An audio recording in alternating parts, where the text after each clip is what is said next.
Parfois, ma foi, se fait bien bousculer, je dois bien l'avouer, mon cœur a aussi, ses failles, ses blessures anciennes comme autant d'entailles, je n'ai pas honte de ça, car tu connais tout de moi, pourtant tu m'aimes, quand même. Tu es ma terre, mon seul repère, là où tout recommence. Je me sens chez moi, au creux de tes bras, je revis en ta présence. Se sentirait étranger, au beau milieu de gens, de lieux que je connais, alors que tu veux me dire que ma place est ailleurs, qu'il vaudrait mieux partir si je m'éloigne de toi. C'est souvent bien malgré moi, tu sais me ramener.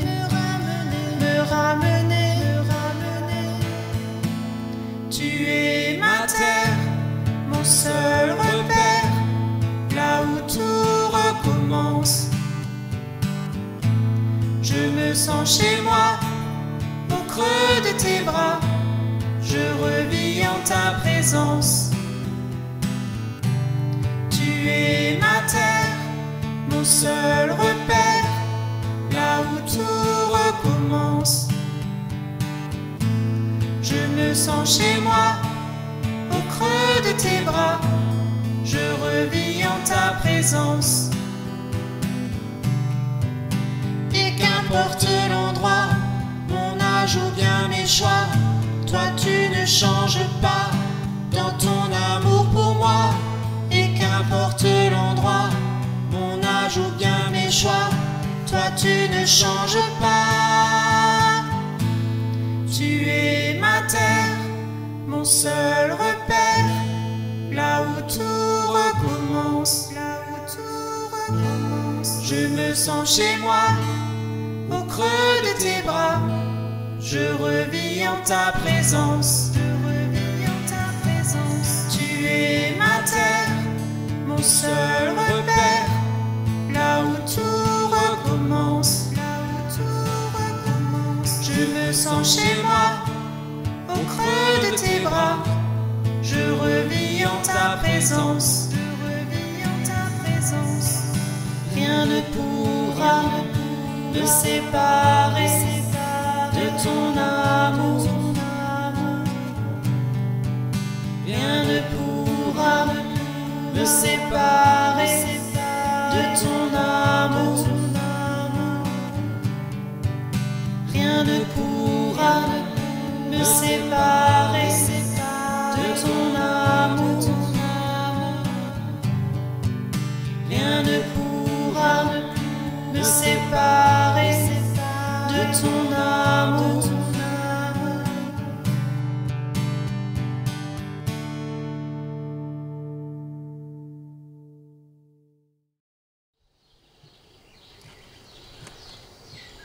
Soyez les bienvenus pour ce nouveau culte à travers l'écran. Connaissez-vous la parabole des talents? C'est cette histoire racontée par Jésus dans laquelle un homme riche, avant de partir en voyage, pour quelque temps, confie à 3 de ses serviteurs une partie de ses biens, à chacun selon ses capacités. Au premier, il confie 5 talents, au deuxième 2 et au troisième 1. Pendant que leur maître est en voyage, le premier serviteur fait fructifier ce qui lui a été confié en doublant la mise. De 5, il se retrouve avec 10 talents. Le deuxième également, de 2, il se retrouve avec 4. Le troisième, par contre, se contente d'enterrer sa part pour la mettre à l'abri et la restituer telle qu'elle parce qu'il a peur de son maître. Du moins, c'est l'excuse qu'il avance. À son retour, le maître félicite évidemment les 2 premiers, mais le troisième, il le fait chasser loin de sa présence. L'enjeu, pour chacun d'entre eux, ce n'est pas de laisser se gâcher ce qui nous est confié. Nous n'avons pas forcément à faire des miracles, mais nous avons tous un rôle à jouer, une tâche à accomplir, et quelques petits miracles au quotidien, par ici, par là, pour ceux que nous aimons. Moi, par exemple, je ne me considère pas capable de gérer 5, ni 2, ni même la moitié d'un quart d'un talent. Mais ce qui m'est demandé, c'est de faire bon usage du peu qui m'est confié, aussi petit et insignifiant que ça puisse paraître, aux autres et à moi-même. Fort heureusement, en ce qui concerne notre réconciliation avec Dieu, nous ne sommes pas livrés à nous-mêmes, bien au contraire. Cela ne repose pas d'abord sur nous, encore moins uniquement. Comme le dit Jésus dans le verset du jour. « Quand j'aurai été élevé de terre, j'attirerai à moi tous les hommes. » C'est la bonne nouvelle du jour. Dieu prend lui-même les choses en main. Si cette bonne nouvelle vous réjouit le cœur, alors je sais que vous allez chanter le deuxième chant, comme si vous étiez Luciano Pavarotti, Mariah Carey et Whitney Houston réunis.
Le Seigneur mène tout à bonne fin pour moi, il agit en ma faveur.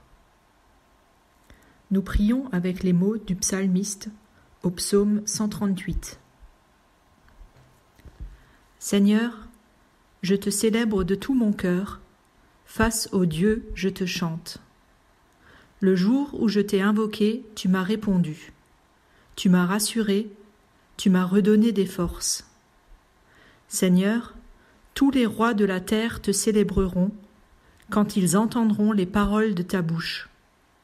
Ils chanteront les voix du Seigneur, car la gloire du Seigneur est grande. Le Seigneur est élevé, mais il voit ce qui est abaissé, et les gens hautains, il les connaît de loin. Quand je marche au milieu de la détresse, c'est toi qui me fais vivre. Tu étends ta main sur la colère de mes ennemis, ta main droite me sauve. Seigneur, Ta fidélité est pour toujours.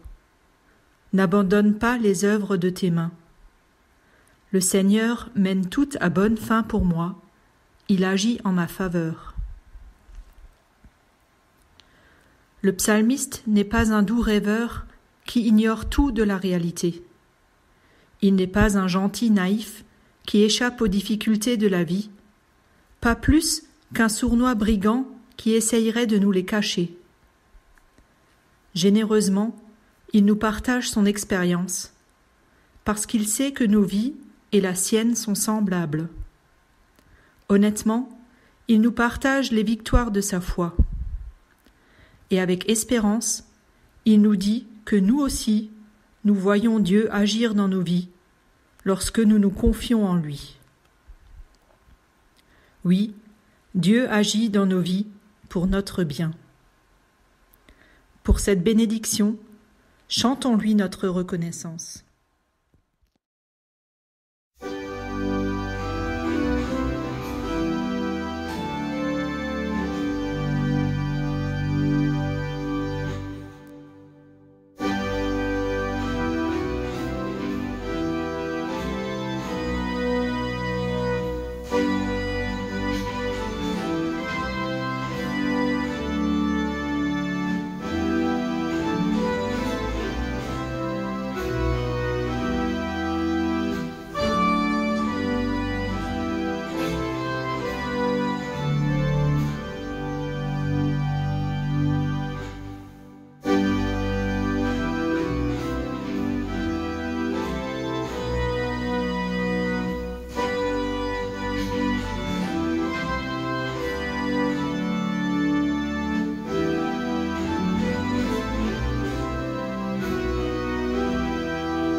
Dans une synagogue, pendant l'étude de la Torah, des élèves demandent à leur enseignant : « Maître, dans notre tradition, il est écrit que notre père Abraham gardait toutes les lois de Dieu.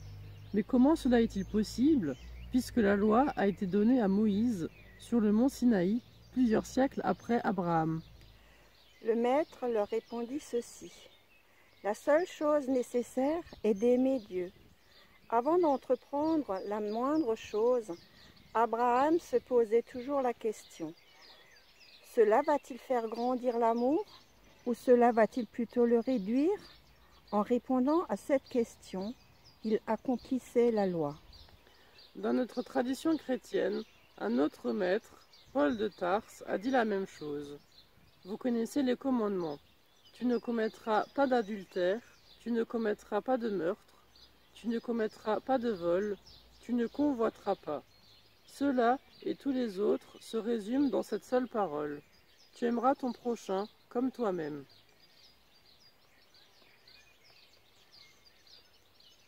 Nous prions. Seigneur, comme elle est simple cette parole, tu aimeras, mais comme elle est redoutable aussi. Comment peux-tu nous ordonner d'aimer? L'amour n'est-il pas juste un sentiment? Peut-il être aussi un commandement? En nous demandant d'aimer, tu dis que c'est avec notre être tout entier que nous accomplissons ta volonté, avec nos paroles et nos prières, mais aussi avec nos pieds et nos mains. Tu dis que le contraire de l'amour, ce n'est pas la haine, mais la suffisance, l'indifférence et la paresse. Seigneur, pardonne notre suffisance, qui nous enferme sur nous-mêmes, qui nous empêche de nous ouvrir à l'autre, qui nous fait considérer toute chose à partir de notre propre intérêt, qui nous isole dans des murs d'égoïsme et d'insouciance. Seigneur, pardonne notre indifférence qui nous conduit à négliger ton commandement, qui détourne notre regard des misères de notre monde, qui nous fait oublier les malades, les isolés, les éprouvés, qui transforme ton évangile en un simple vernis de spiritualité. Seigneur, pardonne notre paresse, qui nous fait ranger notre foi dans les tiroirs de l'habitude, qui nous fait oublier la gratitude pour tes bénédictions, qui nous pousse à laisser aux autres le soin de te servir, qui refroidit notre amour pour toi et pour nos prochains. Seigneur, c'est toi qui nous as aimés le premier. Donne-nous d'accueillir ton amour pour aimer à notre tour. Amen. Amen.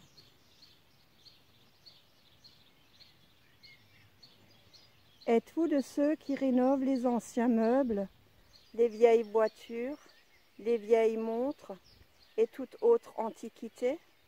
Êtes-vous de ceux qui, méticuleusement, redonnent une nouvelle jeunesse, un souffle nouveau, une nouvelle vie à ce que la plupart considèrent sans valeur, tout juste bon pour la casse?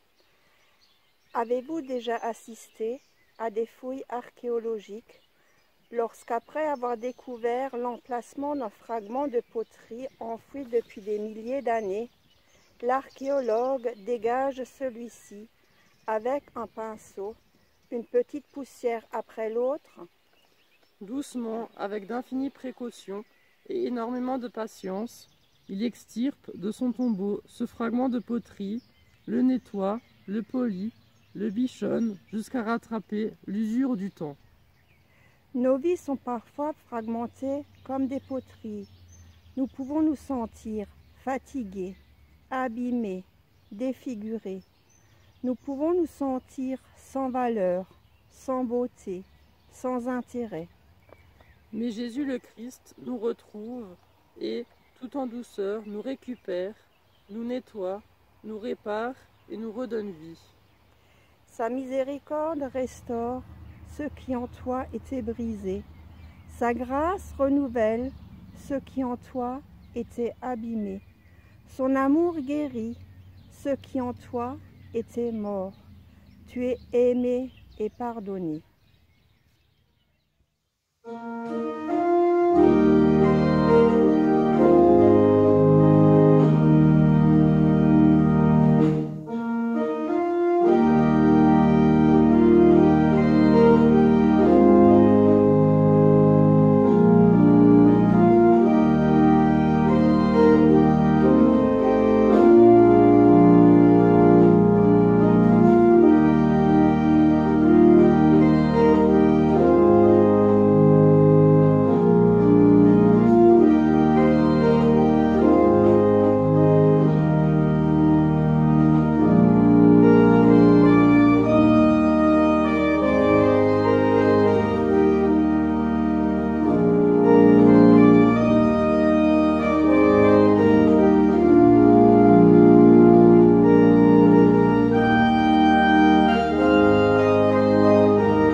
La première est un passage du livre du prophète Jérémie, au chapitre 31, dans lequel Dieu exprime clairement ses projets pour son peuple.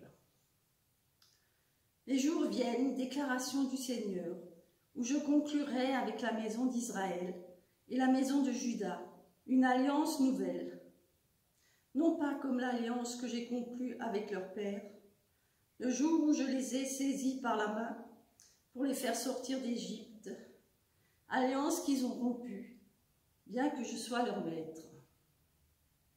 Mais voici l'alliance que je conclurai avec la maison d'Israël après ces jours-là. Je mettrai ma loi au-dedans d'eux, je l'écrirai sur leur cœur, je serai leur Dieu, et eux, ils seront mon peuple. Celui-ci n'instruira plus son prochain, ni celui-là son frère en disant « Connaissez le Seigneur, car tous me connaîtront, depuis le plus petit d'entre eux jusqu'au plus grand. Alors je pardonnerai leurs fautes, et je ne me souviendrai plus de leurs péchés. » La seconde lecture est tirée de l'évangile de Jean. Au chapitre 16, dans ce passage, Jésus s'adresse à ses disciples quelques instants avant sa passion. « Maintenant je m'en vais vers celui qui m'a envoyé, et aucun de vous ne me demande où vas-tu. Mais parce que je vous ai parlé ainsi, la tristesse a rempli votre cœur. Cependant, moi je vous dis la vérité. Il est avantageux pour vous que moi je m'en aille, car si je ne m'en vais pas, le défenseur ne viendra pas à vous, mais si je m'en vais, je vous l'enverrai. Quand il sera venu, lui, il confondra le monde en matière de péché, de justice et de jugement. En matière de péché, parce qu'ils ne mettent pas leur foi en moi. En matière de justice, parce que je m'en vais vers le Père et que vous ne me verrez plus. En matière de jugement, parce que le prince de ce monde est jugé. J'ai encore beaucoup à vous dire, mais vous ne pouvez pas me le porter maintenant. Quand il viendra, lui, l'Esprit de vérité, il vous conduira dans toute la vérité. Dieu prend les choses en main, mais savez-vous pourquoi? Serait-ce comme il nous arrive de le dire, parce que si on veut que les choses soient bien faites, il vaut mieux les faire soi-même. Non, ce n'est pas exactement ça. Ce n'est pas simplement la qualité du résultat qui est mis en question, mais c'est la capacité d'action qui est interrogée. Si Dieu veut que nous soyons sauvés, il n'y a que lui qui puisse le faire. Voilà pourquoi il prend les choses en main.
school.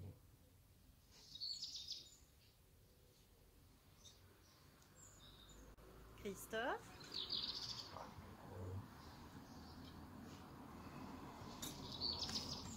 Christophe. Christophe. On avait dit pas aujourd'hui. Christophe. On avait dit pas ce week-end. Christophe. On a...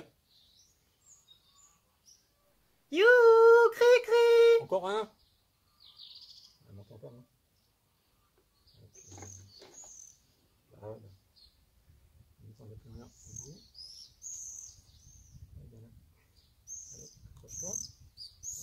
Mais Christophe. Oui, j'arrive. Accroche-toi bien. Si tu sais pas nager, en tout cas. C'est bon? Allez, c'est parti.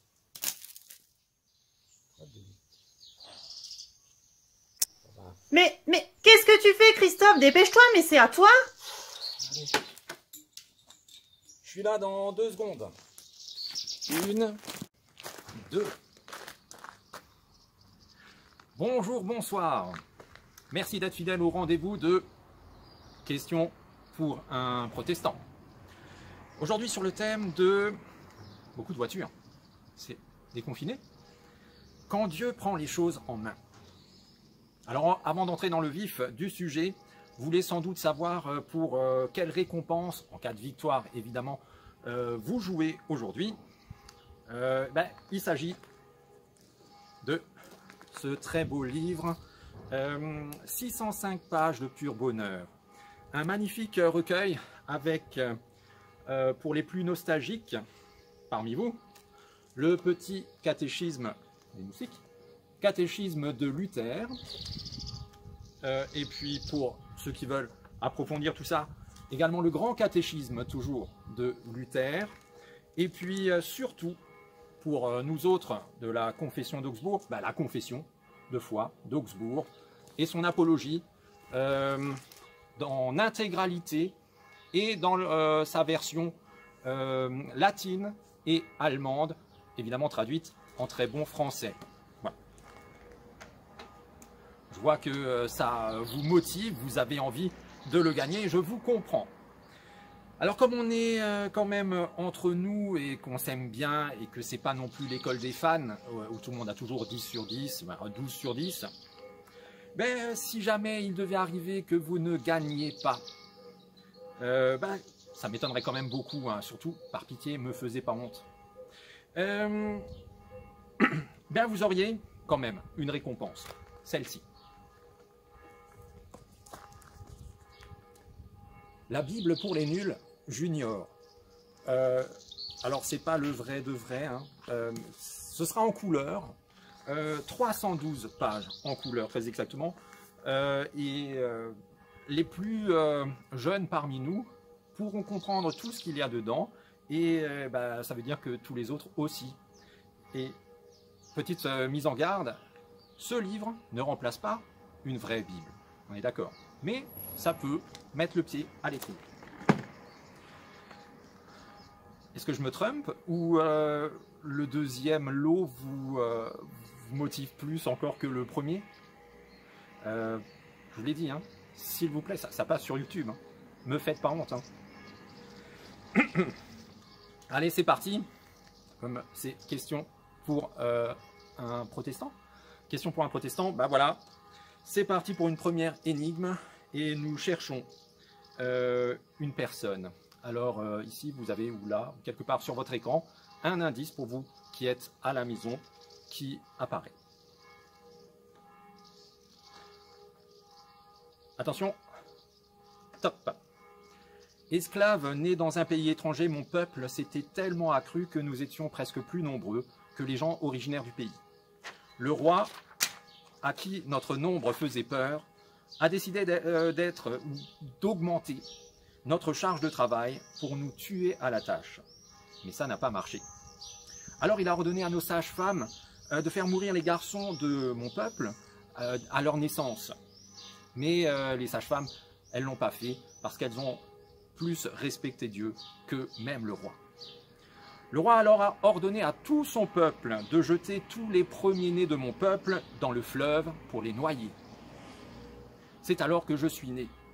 Après m'avoir caché tant bien que mal pendant 3 mois,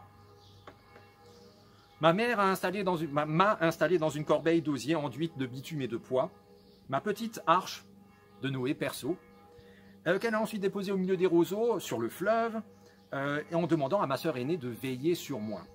Elle m'a... c'est alors... Ah, je bafouille. C'est alors que... Parce que je veux faire vite. C'est alors que la fille du roi m'a découvert et elle m'a tout de suite aimé quand elle m'a vu, même si elle savait d'où je venais. Alors la fille du roi, la princesse, m'a confié à ma propre mère pour qu'elle soit ma nourrice. Mais ça, elle ne le savait pas. Et quand j'ai été assez grand, eh ben, je suis arrivé au palais royal et je suis devenu le petit-fils du roi. Dans tous ces événements, Dieu a pris les choses en main de façon très visible. Plus tard, quand j'ai quand même un petit peu merdouillé, j'ai tué un homme, j'ai fui, je suis devenu berger et je me suis terré pendant 40 ans dans le désert. Puis Dieu, qui ne m'avait jamais lâché, a repris les choses en main et m'a envoyé libérer mon peuple, son peuple, de ce terrible esclavage. Je lui ai alors fait traverser la mer Rouge à pied sec et transmis la loi reçue sur le mont Sinaï. Je suis, dépêchez-vous, Moïse, très exactement, mais c'est formidable. Bonne réponse, bravo. Un point pour vous, dites-moi, qu'est-ce qui vous a mis la puce à l'oreille? C'est vers la fin, quand j'ai parlé de pied sec. L'histoire est peut-être un peu trop connue. Alors, poursuivons, vous avez un point. Poursuivons avec la deuxième énigme. Tant que je papote un peu. Nous cherchons 3 personnes, et là c'est déjà un peu plus compliqué. Toujours un indice qui s'affiche.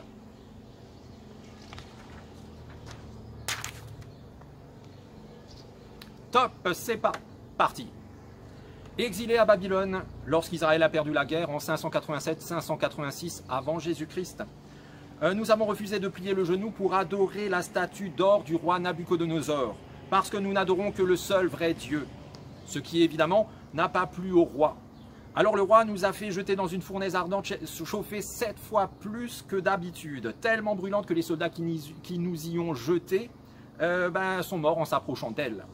Mais une fois que nous fûmes à l'intérieur, le roi a vu qu'une 4e personne se tenait avec nous et que le feu ne nous faisait rien.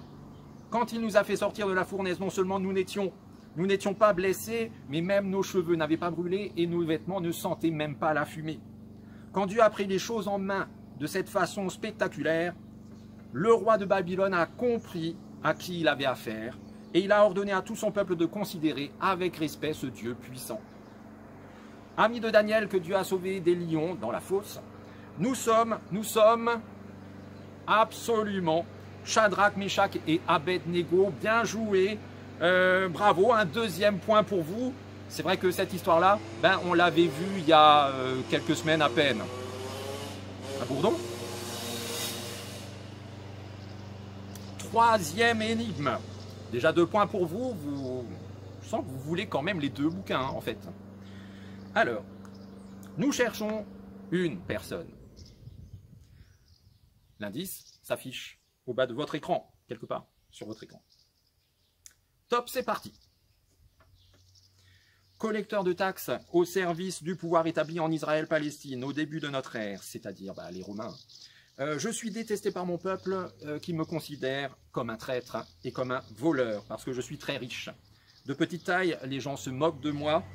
Alors un jour, quand survint à Jéricho un homme dont j'avais entendu parler et dire le plus grand bien, un grand maître de la loi, un homme qui s'y connaissait sur Dieu et sur la foi, j'ai voulu le voir. Mais comme la foule était agglutinée autour de lui et que personne ne m'aimait, j'ai pas réussi à l'approcher.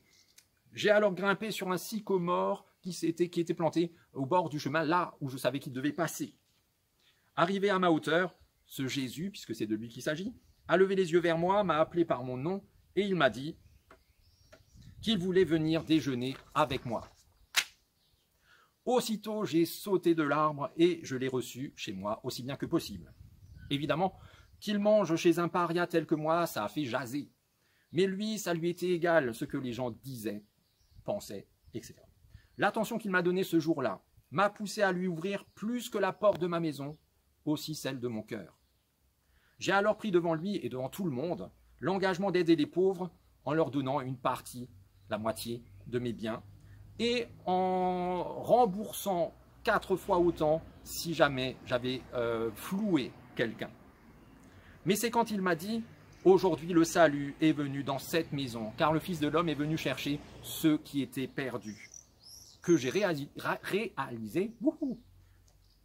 qu'avec lui, Dieu a pris les choses en main dans ma vie. Et moi, je suis,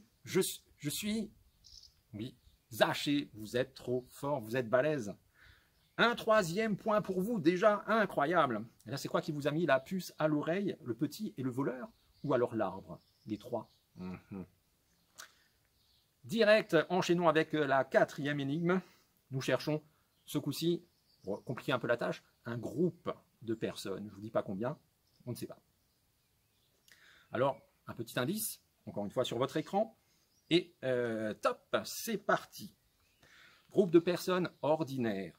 Nous avons suivi un homme extraordinaire pendant les 3 années de son ministère terrestre, mais pour la plupart d'entre nous également le reste de notre vie, jusqu'à la mort. Un jour, alors que nous étions avec lui en barque pour traverser le lac de Galilée, une tempête monstrueuse s'est levée. Nous avons lutté pour ne pas sombrer, mais la tempête était si forte que nous avons cédé à la peur, à la panique, au désespoir. Et pendant ce temps, lui, il dormait tranquillement. Nous l'avons appelé au secours avant que nous ne mourions. Quand il s'est réveillé, il a menacé le vent et la mer, qui immédiatement se sont calmés. Puis il s'est tourné vers nous et il nous a dit « Mais où est donc votre foi ?» Sur le coup, c'est de lui qu'on a eu peur. Et ce n'est que bien après qu'on a réalisé qu'avec lui, ce jour-là, Dieu a pris les choses en main dans nos vies. Nous sommes. Exactement, vous êtes vraiment trop balèzes, les disciples. Un 4e point pour vous, et là c'est quoi qui vous a mis la puce à l'oreille? Des peureux avec une petite foi. Ok, je vois. C'est eux, exactement. 5e énigme pour un 5e point, peut-être que celui-là vous l'aurez aussi, j'espère pour vous. Nous cherchons à nouveau une personne. Petit indice, voilà. Le temps de le lire, parce qu'il est un peu long peut-être. Et c'est parti. C'est à Naïn que je suis né, que j'ai grandi, que je me suis marié. C'est à Naïn que j'ai eu un fils, que je l'ai chéri, parce qu'il était mon unique. C'est à Naïn que j'ai porté en terre mon mari, parti trop tôt. Et c'est à Naïn que je portais également en terre mon fils, mon unique, parti lui beaucoup trop tôt. Et alors que nous sortions du village pour nous rendre au cimetière, lui et ceux qui le suivaient, ils y entraient. Lui, c'est ce Jésus. Je ne l'avais même pas vu. Mes yeux n'étaient plus capables d'autre chose que de pleurer et de pleurer. Lui, ce Jésus, il m'a vu et il a vu mes larmes. Et il en a été bouleversé. D'ailleurs, je crois même que lui aussi a pleuré. Alors il a pris les choses en main, de manière littérale. Car il a pris la main de mon fils, oui, il a osé toucher un mort. Il lui a pris la main et il l'a rendu à la vie. Et le mort ainsi touché n'était plus mort, mais à nouveau vivant. Il lui a pris la main et il me l'a rendu à moi, sa mère. Il me l'a rendu vivant et avec lui, il m'a rendu ma vie. Je suis. Exactement, vous êtes vraiment trop balèze. La veuve de Naïn. 5e point pour vous, qu'est-ce qui vous a mis la puce à l'oreille? Qu'elle soit veuve et qu'elle soit de Naïn. Vous êtes des filous, hein? Bravo. Bien joué en tout cas. On arrive déjà à la dernière énigme. C'est là que tout se joue. Vous réussissez à avoir encore ce point. Et le lot, le gros lot est pour vous. Nous cherchons à nouveau une ou plusieurs personnes. On verra. Et là, il y a 2 indices qui s'affichent sur votre écran. Et c'est parti. Disciple plus ou moins bien intuitionné du Christ. Je navigue entre mon désir de m'abandonner à la volonté divine et celui d'accomplir mes propres rêves. Je balance entre ma confiance absolue en la bonté de Dieu et mon besoin de sécurité qui me pousse à toujours assurer mes arrières. Je clopine entre le oui et le non, à grands coups de peut-être, et de plus tard aussi, entre le chaud et le froid, résultant souvent en une triste tiédeur, entre l'élan d'amour et la crispation de mon ego surdimensionné. Alors que je voudrais foncer droit au but, allez l'OM, je fais un pas en avant et 3 pas en arrière. Comme l'apôtre Paul, le bien que j'aimerais faire, je ne le fais pas, mais pour le mal que je voudrais éviter, ah là, je cartonne. J'ai de la bonne volonté et le désir d'être entier, mais mon cœur est encore partagé. Je sais que tout est une question de confiance, mais je me connais, j'ai déjà été déçu, j'ai déjà été trompé, je me suis déjà moi-même blessé terriblement, si bien que j'ai du mal à faire ce pas de confiance.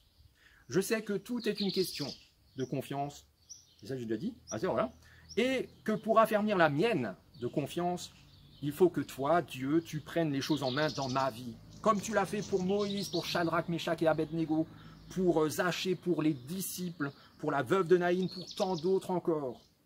Aujourd'hui, je te redonne mon cœur encore plus fort qu'avant. Aujourd'hui, j'attends ton action dans ma vie encore plus fort qu'avant. Aujourd'hui, je suis, moi?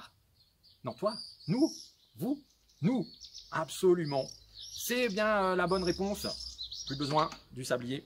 Un 6e point pour vous, synonyme de carton plein et donc de victoire. Bravo. Alors là, qu'est-ce qui vous a mis la puce à l'oreille? Parce que c'était tellement évident que ça, que c'était moi, enfin toi, vous, nous. Ouais, bon. Vous avez gagné la récompense annoncée, bravo. Mais comme c'est une victoire collective, hein, puisqu'on finit sur le vous, nous, tu, moi, et que j'ai en fait un seul exemplaire de ce livre, on va établir une garde alternée. Une semaine, ce sera l'un qui pourra le lire. Les 2 semaines qui suivent, c'est quelqu'un d'autre qui lit un peu moins vite, etc., etc. Mais en attendant que le premier d'entre vous puisse en profiter, voici pour chacun d'entre nous la véritable récompense du jour. Dieu agit aujourd'hui encore comme il a agi par le passé. Alors faisons-lui confiance et il agira dans notre vie de la même manière et pour notre bien. Poursuivons notre démarche du jour en chantant de tout cœur et à pleine voix le prochain chant.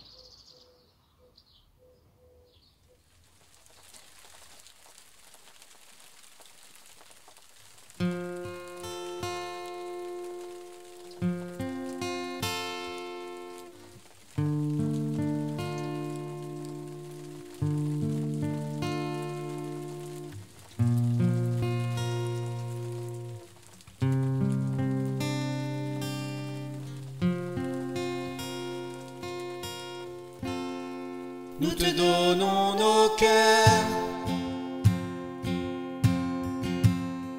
nous te donnons nos âmes. Oh, viens par ton esprit raviver notre amour, oh, viens changer nos vies. Nous te donnons nos cœurs, nous te donnons nos âmes. Oh, viens par ton esprit raviver notre amour, oh, viens changer nos vies.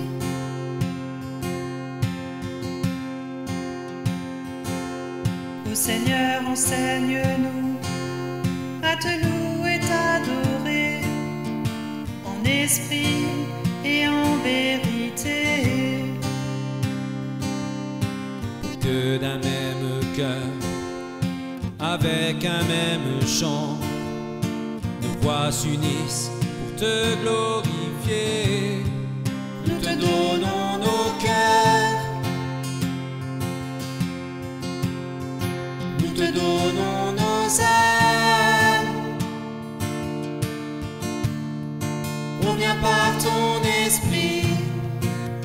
raviver notre amour, ou bien changer nos vies. Nous te donnons nos cœurs, nous te donnons nos âmes. Oh, viens par ton esprit raviver notre amour, ou bien changer nos vies.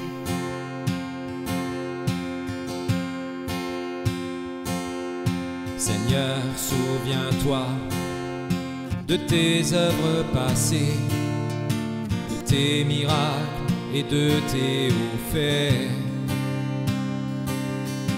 Et renouvelle-les en ces jours et ces années, pour que ta gloire soit manifestée.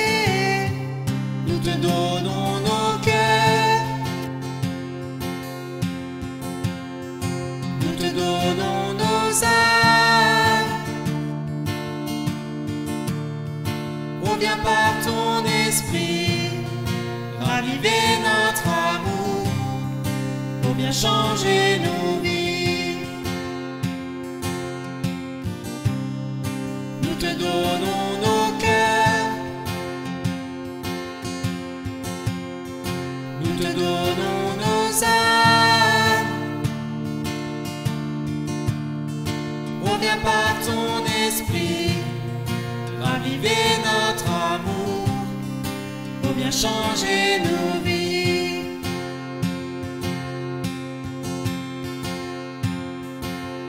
Nous avons besoin de toi, de la force de ton bras, pour nous guider et nous rassurer. Agis dès à présent dans le cœur de tes enfants, pour que nos vies te soient consacrées. Nous te donnons nos cœurs, nous te donnons nos âmes. Oh, viens par ton esprit raviver notre amour, ou bien changer nos vies. Nous te donnons nos cœurs, nous te donnons nos âmes. Oh, viens par ton esprit raviver notre amour, ou bien changer nos vies. Nous te donnons nos cœurs, nous te donnons nos âmes. Oh, viens par ton esprit raviver notre amour, ou bien changer nos vies. Nous te donnons nos cœurs, nous te donnons nos âmes. Oh, viens par ton esprit raviver notre amour, ou bien changer nos vies.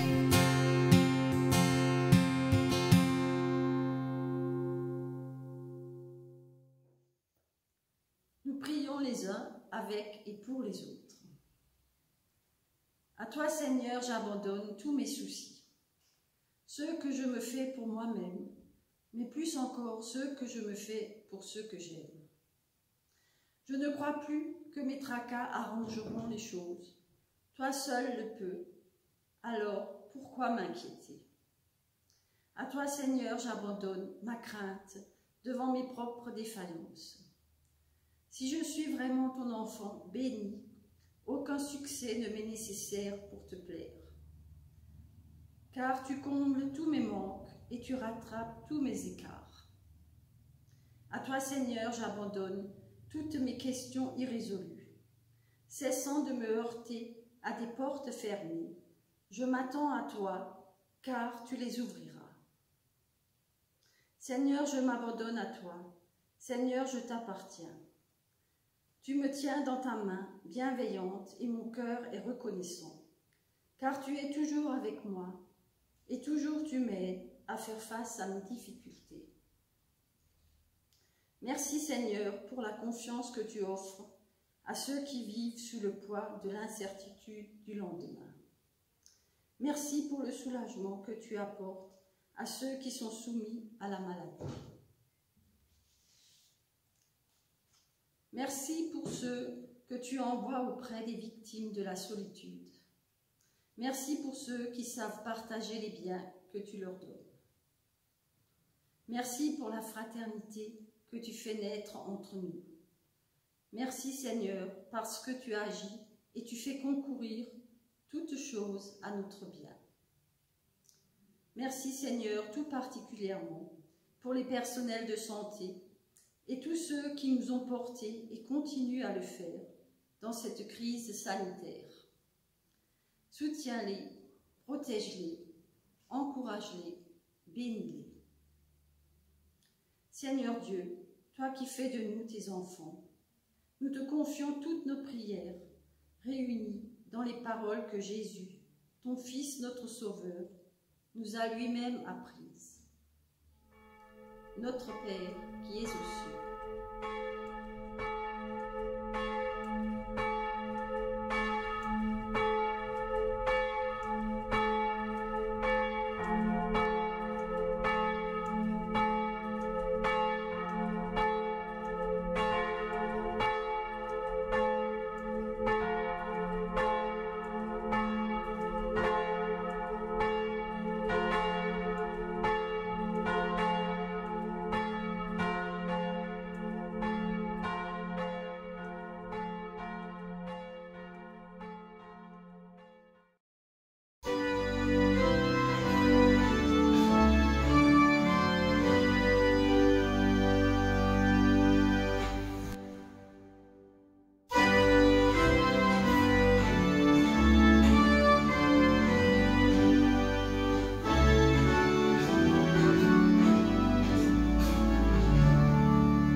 Et voilà que ce superbe culte touche déjà à sa fin.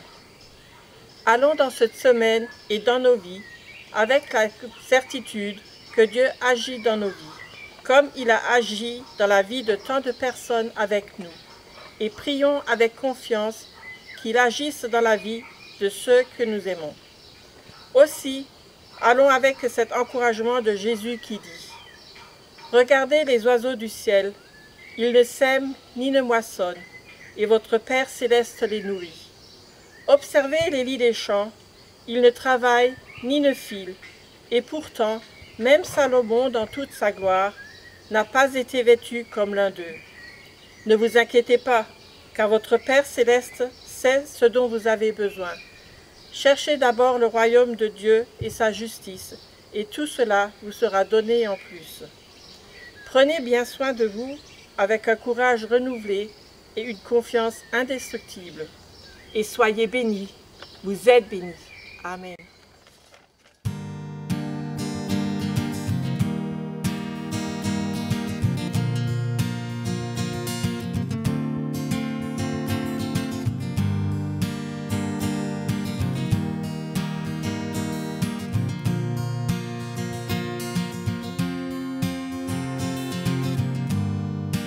Amour parfait, tu t'es donné à la croix pour tout effacer de mon péché.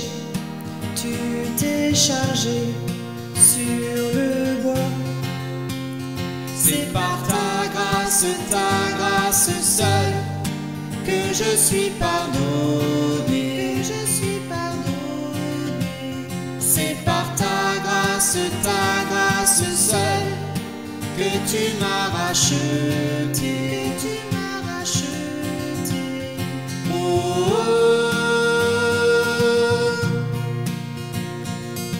Merci pour la croix, ton amour pour moi.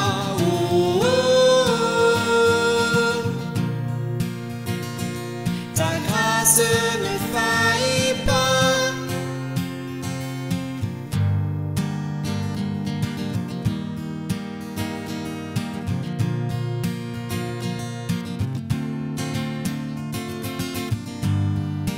Rien ne pourrait me justifier. Ton pardon est immérité. Tous mes efforts ne suffiraient à me sauver. C'est par ta grâce seule, que je suis pardonné. C'est par ta grâce seule, que tu m'as racheté.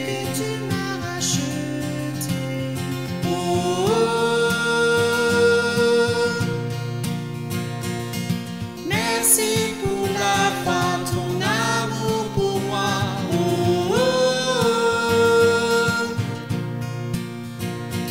Ta grâce ne faillit pas.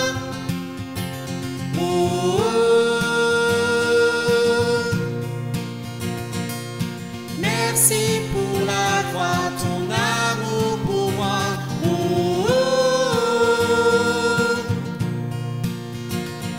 Ta grâce ne faillit pas.